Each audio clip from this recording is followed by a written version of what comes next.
Hello friends, this is part 2 of introduction. The last class we saw, the first introductory class we saw 3 points. First of all, what is Silk Road?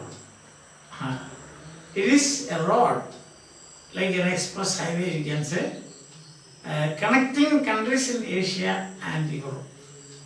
Why is it called Silk Road? Because silk trade flourished at different stretches of this road. Right from 207 BC, Han's dynasty in China. And why is the title given Silk Road? Because the author, the narrator, so to say, here, Nick Middleton, took a stretch of this Silk Road to do his Kora from Rao, journey from Rao to Mount Kailash to do the Kora around Mount Kailash. That's the reason. So, these 3 points are very clear now. Now, what is inside it? Let's have an overview of this. It is the lesson begins with a poetic description of the morning of their departure from Rao to Kailash, Mount Kailash. Lama presents a long-sleeved sheepskin coat to Nick Middleton to keep himself warmer, and he takes 2 companions with him, Satan, the driver, and Daniel. And then he found that Satan suggests that they should take a shortcut to avoid Chan Tang. They agree. On the way they see the starting point is gently rolling hills of Rao. Gently rolling hills of Rao. So what a beautiful word, isn't it? And the blue sky, clear blue sky. And then we saw that the gazelles nibbling grass on the way. They saw wild goats. Then solitary drogbas tending their sheep. Drogbas, that is shepherds, tending, looking after their sheep. And sheep making evasive movements, veering away from their path. In kayangs, they saw wild asses. Again, they found that their eyes were attracted by, so to say, tents of the nomads on splendid isolation. They said, what is splendid isolation? Means one here, then a faraway place, another. That is splendid isolation. Not in a cluster, but plenty of space for them. Then an attraction is Tibetan mastiffs, huge dogs, half of a camel, dark, and a huge jaws, huge jaws like this, and there is barking, that is, so dark. And then is these dogs, they guarded the tents of these nomads. They were very dear to the Chinese emperors, imperial courts for guarding. Then they saw also snow-capped mountains, river clogged with ice, a bumpy road, and chunks of snow. And now the struggle begins, struggling through the snow. 5,202, sorry, that we can say as not 5,000, 5,400, 5,200, 5,400, 5,515. See that? So this is the level they are going up from sea level. They negotiate this rough and tough snow-covered path. Then there is the cane, that is pile of rocks. They turn around in clockwise direction, and Nick Middleton's head throbbing because of this altitude. He had an altimeter on his watch. From there he found that they have already reached 5,515 feet above the sea level. And then they had the lunch of noodles. The next attraction was the salt flats, where you have got a beehive of activity, blue trucks emerging from salt lakes, and then they reached the small town of Hor. It's a miserable place where you have all kind of heaps of refuse and waste materials. And from reaching Hor, Daniel says goodbye and he returns to Lhasa.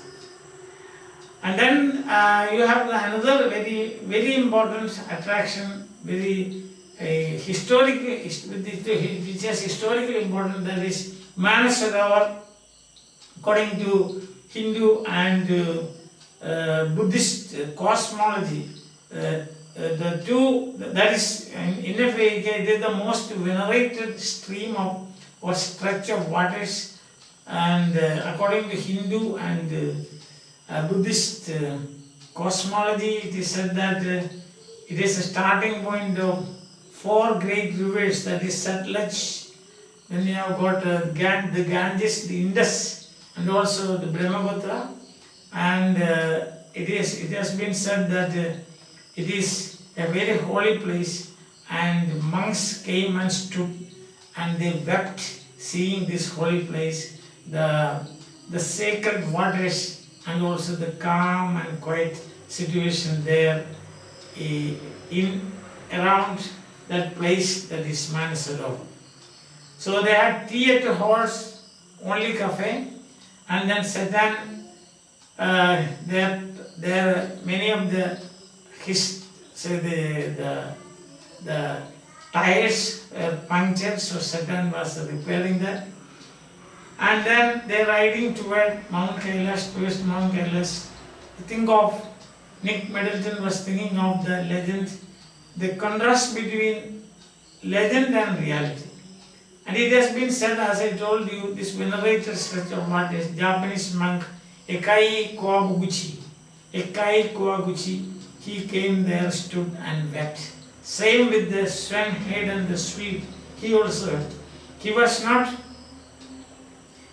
not prone to shedding sentimental tears, but still he wept, it has been said.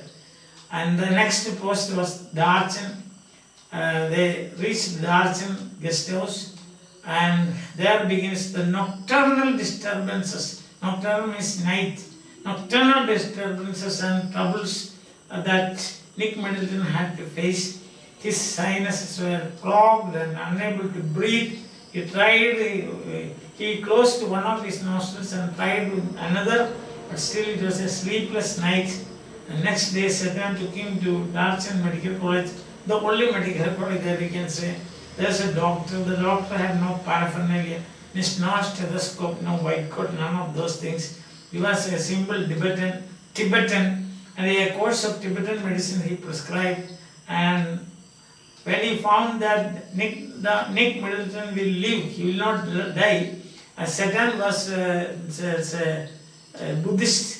He believed in afterlife. So he told Nick that, see, I am going now. If you are died, I don't mind, because in the sense that he would live again, he will be reborn. So, because according to Buddhist belief, a soul has to reach nirvana after many cycles of rebirth. So he thought that if he dies, what is that? And he found that he is going to live. Then he said, bye-bye. Only thing is that if you have died, our business, there will be some problem with our business, that is all. It will be, business may suffer, that's the problem, not your death. Anyway, after saying this, he said goodbye and he also went. And then Darchen's only cafe, it was not a very good one.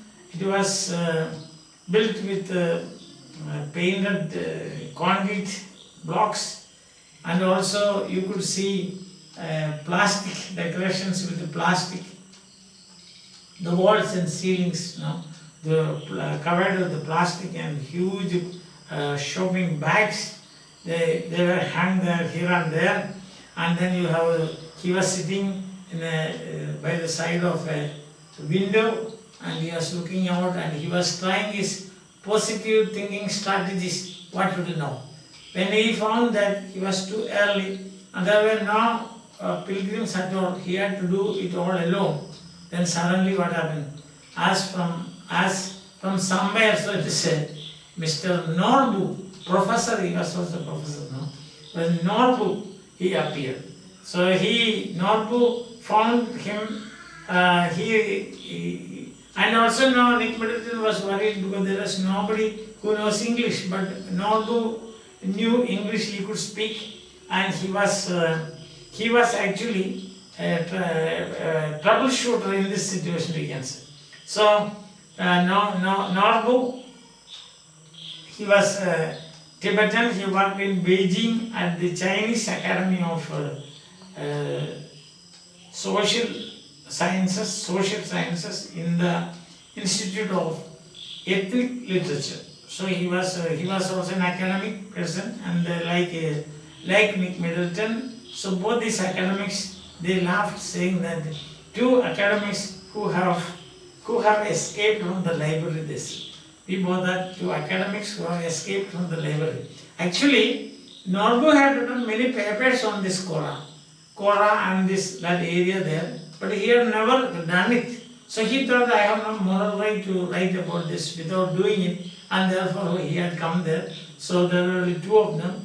They said that we will form a team, and they will proceed and they will do the Kora. And he was a very fat person, with a huge belly. So he said that I cannot move with great difficulty, he said. So he had to hire a yak for a wild oxen, yak for carrying this luggage, and Nick Middleton agrees with this, and together they start the Kora, decided to begin their Kora. Kora means going around next morning.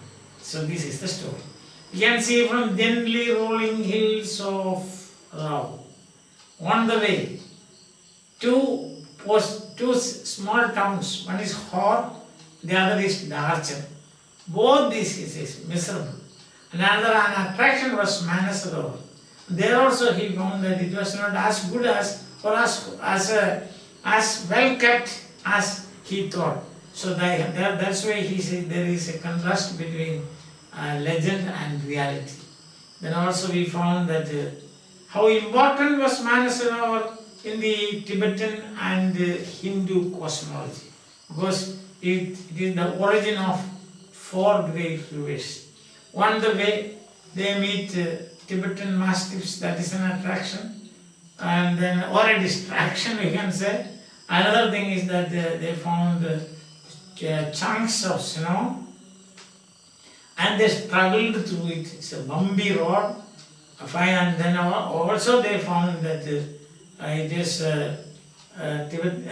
found the salt lakes, salt flats, a beehive of activity where men were working day and night, and blue trucks emerging with white salt.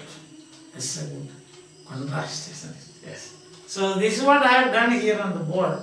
So we will together go through that once again, and then I am sure that you will get an idea, an overview of this. So that when you read, it's comparatively a long lesson, but very interesting, very informative. And if you are in any way, if you have got any interest in geography, or say mountains, hills, valleys, rivers, snow, salt, and this animals you can find there like gazelles. Then you have got a rock bus, and that's not an animal, that's human being. And then you have got mastiff, Tibetan mastiff, huge dogs and so on. No? And also you can see that situations in the mountainous areas where you have got very hospitality. So for example, it's very meager in the sense that you will find a cafe in Hor, another cafe in Darchan, and also medical facilities. Of course, there is one medical college, and the doctor was really, from what we can gather, the doctor was really a very practical person, although he did not have all the paraphernalia of doctors like a stethoscope and then a white coat and so on. Understand? Now we will together go through this. A poetic description of the morning of their departure from gently rolling hills of Rao to Mount Kailash to do the much desired Kora. Lama gives a present a long-sleeved sheepskin gown. Companions Satan T, this is T, Satan the driver and Daniel, takes a shortcut to avoid Chantan. Gazelles nibbling grass. means wild gods. Then solitary drogbas tending sheep. Sheep making evasive movement. Evasive means going away, veering away, turning away. Kayans, that means wild asses. Tens of nomads in splendid isolation. Splendid isolation, I told you, plenty of space. If you find one tent here, say at least half a kilometer, you get the next scent. That is splendid isolation. Tibetan mastiffs guarding, then snow-capped mountains, river clogged with ice, chunks of snow, bumpy road, struggling through snow, 5,200, 5,400, 5,515, that is the altitude level above the sea level, negotiating the rough and tough snow-covered path. The cairn means a pile of rocks, rubble, turn around in a clockwise direction, then head throbbing, that is Nick Middleton's head throbbing, lunch of noodles, salt flats, small town of Hor, a miserable place. Daniel leaves, then comes the next attraction is Manasarovar, tea at Horse Olic Cafe, Satan repairing punches, riding forward, legend and reality, that is about the Manasarovar. I told you that in the Tibetan and Hindu cosmology, Manasarovar has got a very important, it's a very holy place. The Ganges, for example, the origin is from there. The Indus, Brahmaputra, and also Satluj. That is the belief. And so then how important is that place, we can understand. That lake, how important is the place, how holy is that. And then we saw that, as I told you, two monks, one from Japan, the other from Sweden, they came, they saw this venerable structure, they stood there, they were taken up, so to say, by this, or they were moved by the celestial calmness of this place, heavenly calm pervaded in and around this Manasarovar. They found this holy place. So the Japanese monk, he stood there and wept. Ekai Kawaguchi, that is his name, Ekai. And he wept. The Swede, that is his name, Swin Hayden, he was not used to weeping, but he also wept when he saw this. Because he was so moved spiritually, as well as he was having a feeling of elevation, as if he has been lifted from above this earth, his feet, and he was going up and up like that. So calm and quiet, so sacred, so venerable. And that is Manasarovar. And then he says about legend and reality. And Darchans, legend and reality means, legend is like this, Manasarovar is holy, but reality is around that is all refuse and other things have been dumped. And then you see Darchans, next town, nocturnal disturbances. As I already explained to you, he could not breathe, his nostrils were clogged, and he stood throughout the night he was sitting. He could not sleep at all. So the next morning, Satan took him to medical college, doctor, and his prescription work. And Satan leaves Satan also leaves too early. The season had just begun. So too early, so no pilgrims. Darchan's cafe meets Norbu. Norbu was teaching in Beijing. He was a Tibetan. They decided to do the Kora as a team, hire yaks to carry luggage. Next day, Kora begins. So there's two academics. They want to escape from library. So library is theory. So this is practically what they are doing. I think that now you got an idea. So you can see Rao leaving from there, two companions, Satan and Daniel. He was given a present by Lama. That was a long sleeve sheepskin coat, and they start their journey. Then on the way they see wild animals as well as shepherds tending their sheep, gazelles they saw. They saw also kayaks, they saw wild asses, and further when they saw that in splendid isolation the tents of the drachmas, or you can say the tents of the shepherds, and they were guarded by huge dogs. They are Tibetan mastiffs, and they were very dear in imperial courts of China for guarding. And then further you find that they proceed, and then what do they see? That Salt Lake they see, a river clogged with ice, and then also the path, huge sheets of ice they somehow managed to get through. They reached 5,515 above sea level, and he felt headache, throbbing, his head was throbbing. They had noodles to eat, they saw salt flats and how people worked there. They reached Hor, a small town, it's a miserable town, and from there Daniel leaves. Then what happens, there is another attraction, is Manasarovar. On the way, Manasarovar, a very important, very holy place, holy lake as far as Hindu and Tibetan cosmology is concerned. They proceed further. 4 rivers I told you. Manasarovar is so attractive place, heavenly place, that monks come and they stand near that and they wept. One Japanese, one from Sweden. They further go Bambi Road, and somehow they reach the next post or next small town, that is Darchen. There this Nick Middleton becomes sick, unable to sleep. Next day he is taken to medical college. There's the Tibetan doctor. He is a 5 course of medicine. When he took the first course, he was quite alright. 24 hours he became quite alright, and he could sleep, and also he could walk around. Then there was a cafe, and cafe he was sitting all alone.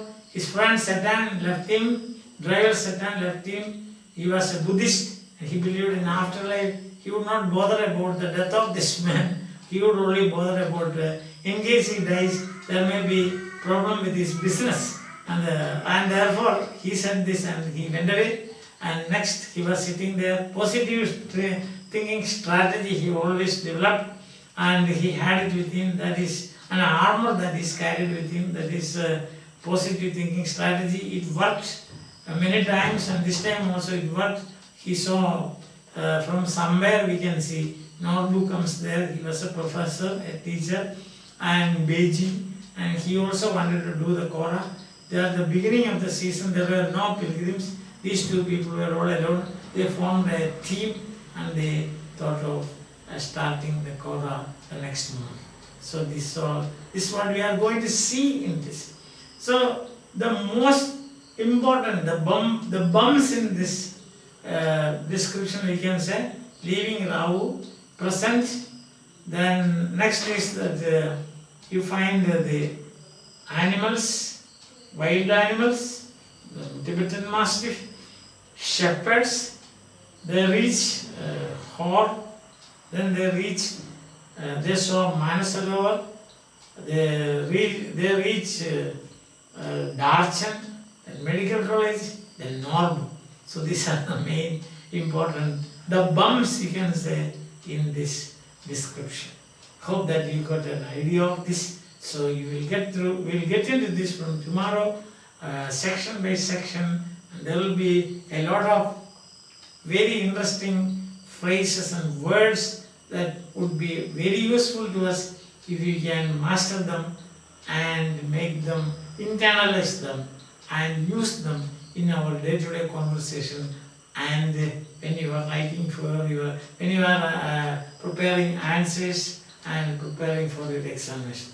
Bye. Have a nice time. Enjoy your life. Hope that you have enjoyed my description. Bye.